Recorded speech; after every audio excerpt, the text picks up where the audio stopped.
புதிய பொலிவுடன் பழைய நம்பிக்கையோடு மீண்டும் உங்கள் அமீரகன். இன்னைக்கு கண்டென்ட் என்னன்னா, MBBS சீட் எல்லா மாணவர்களும் நீட் எழுதிட்டு கட் ஆஃப் மார்க்காக வெயிட் பண்ணிட்டு இருப்பாங்கன்னு நான் நம்புறேன். அந்த வெயிட் பண்ற நேரத்தில் நம்பிக்கை தரா மாதிரியும் மற்றும் எச்சரிக்கை செஞ்சு அலர்ட் பண்ற மாதிரியும் தான் இந்த பதிவு இருக்க போகுது. அதாவது நீட் ரேங்க் ஏற்கனவே உங்களுக்கு கையில் கிடைச்சிருக்கும்.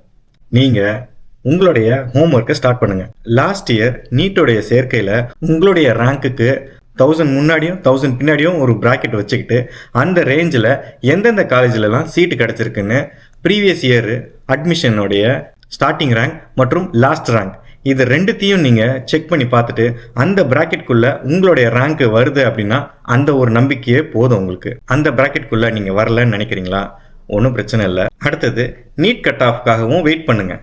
அது ஒரு பக்கம் இருந்த போதிலும் நீட் கட் ஆஃப் கிடைக்கலையேன்னு வருத்தப்படாமல் இதே எக்ஸசைஸை தமிழ்நாடு மட்டும் இல்லாமல் அதர் ஸ்டேட், அதாவது ஆல் இண்டியா கோட்டாவிலையும் நீங்கள் எல்லா ஸ்டேட்லேயும், தமிழ்நாட்டில் மட்டும் இல்லைங்க, எல்லா ஸ்டேட்லேயும் 15% ஆல் இண்டியா கோட்டா இருக்குது.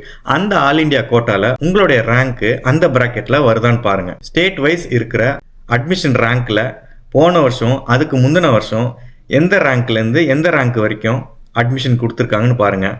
அந்த பிராக்கெட்டில் நீங்கள் இருந்தீங்கன்னா அங்கே அப்ளை பண்ணுங்கள். அந்த பிராக்கெட்லேயும் நீங்கள் வரல அப்படின்னா அட்லீஸ்ட் பாராமெடிக்கலில் சேர்ந்தாச்சும் ஏதாச்சும் ஒரு கோர்ஸில் படிக்க ஆரம்பிச்சுக்கிட்டு சைமல்டேனியஸ்லி அடுத்த வருஷம் நீட்டுக்காக நீங்கள் ப்ரிப்பேர் பண்ணி நீங்கள் தரமான எக்ஸாம் எழுதி மறுபடியும் நீங்கள் இந்த சீட்டு கிடைக்கிறதுக்கு சான்சஸ் இருக்குது. ஸோ நம்மளோட கனவு ரொம்ப முக்கியங்க. ஆனால் அதுலேயும் கிடைக்கல அப்படின்னா வசதி இருக்கிறவங்கள தவிர நம்மளோட கனவுக்காக 25 லட்சம் 50 லட்சம் 30 லட்சம்னு டொனேஷனும் ஃபீஸும் கொடுத்து பெற்றவங்களுடைய மொத்த சொத்தையும் இறக்கிறத விட ஃபாரினில் போய் படித்து உங்களுடைய கனவை நிறைவேற்றிக்கலாங்க.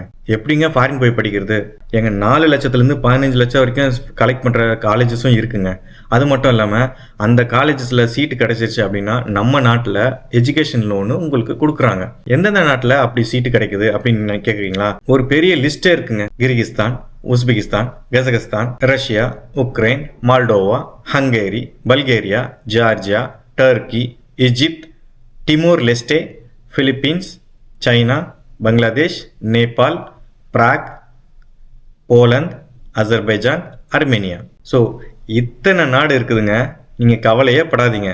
இதில் எந்தெந்த நாட்டில் போகலாம், எந்தெந்த நாட்டில் போக வேண்டாம், எந்தெந்த நாட்டில் இருக்கிற காலேஜஸ் நமக்கு சூட் ஆகும், இந்த நாட்டுக்கு போய் மெடிசன் படித்தா திருப்பி நம்ம ஊருக்கு வர முடியுமா முடியாதா, இதில் எந்த நாடு செலக்ட் பண்ணலாம், எந்த நாடு செலக்ட் பண்ணக்கூடாது, இதில் என்னென்ன ஸ்கேம் நடக்குது எல்லாத்தையும் அடுத்த வீடியோவில் கொடுக்குறேன். அது வரைக்கும் ஸ்டே டியூன்.